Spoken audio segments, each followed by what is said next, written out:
अधिगम बुकलेट के बारे में, जो कि आपके पास आ गई होगी।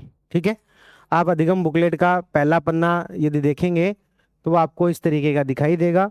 ये इस तरीके से मंथली अब से एक रिपोर्ट, एक बुकलेट आपको मिला करेगी। ऑफलाइन में है तो उनको ऑफलाइन हार्ड कॉपी मिलेगी, ऑनलाइन में है तो उनको पीडीएफ मिल जाएगी, वो प्रिंट आउट निकलवा के उनके पास रखना होगा।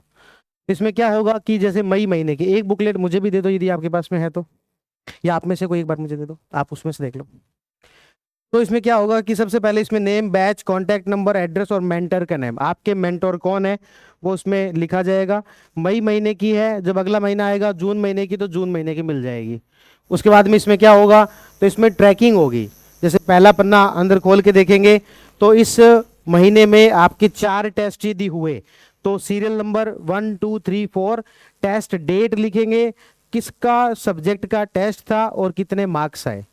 हर महीने की आप अपनी ऐसी रिपोर्ट तैयार करेंगे ताकि आप अपनी प्रोग्रेस को ट्रैक कर पाओ।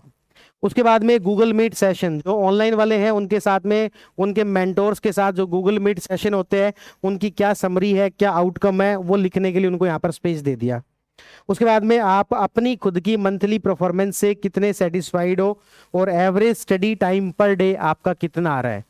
क्योंकि कहा जाता है कि आप जिस चीज को ट्रैक नहीं कर पा रहे उसमें आप परफॉर्म भी नहीं कर पाओगे। सबसे पहली चीज जरूरी क्या होती है, ट्रैकिंग। उसके बाद में रिमार्क्स, यानी कि ये आप अगले पेज पर चलेंगे तो आपको वहां पर दिखेंगे क्वेश्चन के लिए स्पेस दिया हुआ है। ये एक तरीके से आंसर राइटिंग बुकलेट है। ये क्या है, आंसर राइटिंग बुकलेट है ना, जिसमें कि आंसर राइटिंग करने को दी जाएगी, क्वेश्चन यहाँ से दिए जाएंगे और आंसर आपको इसमें लिखने होंगे। और आप जब भी मेंटोर के पास जाएंगे तो मेंटोर आपसे पता है क्या कहेगा, सबसे पहले आप अपनी अधिगम बुकलेट लेके आओ। यदि अधिगम बुकलेट में आपने काम किया है, घर जाके आंसर लिखे हैं, तब आपकी हिम्मत हो पाएगी मेंटोर के पास जाने की। अदरवाइज आप मेंटोर को ढूंढ रहे हो, नहीं, मेंटोर आपको ढूंढ रहा है।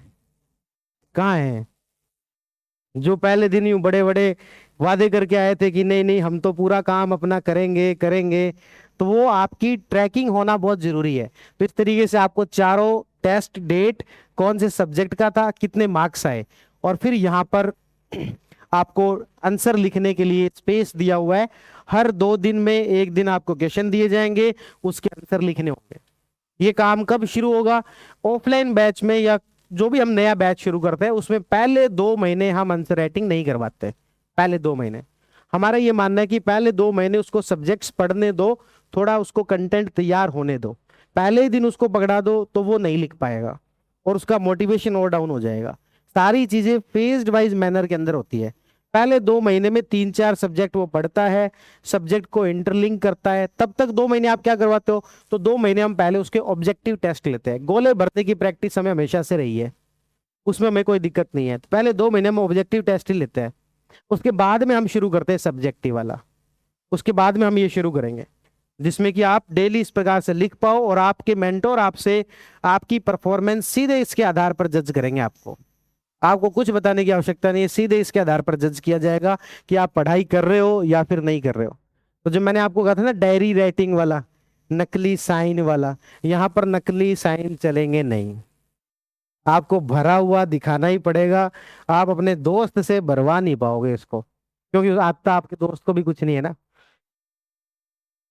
तो इसलिए आपके लिए बाध्यता हो जाएगी डिसिप्लिन।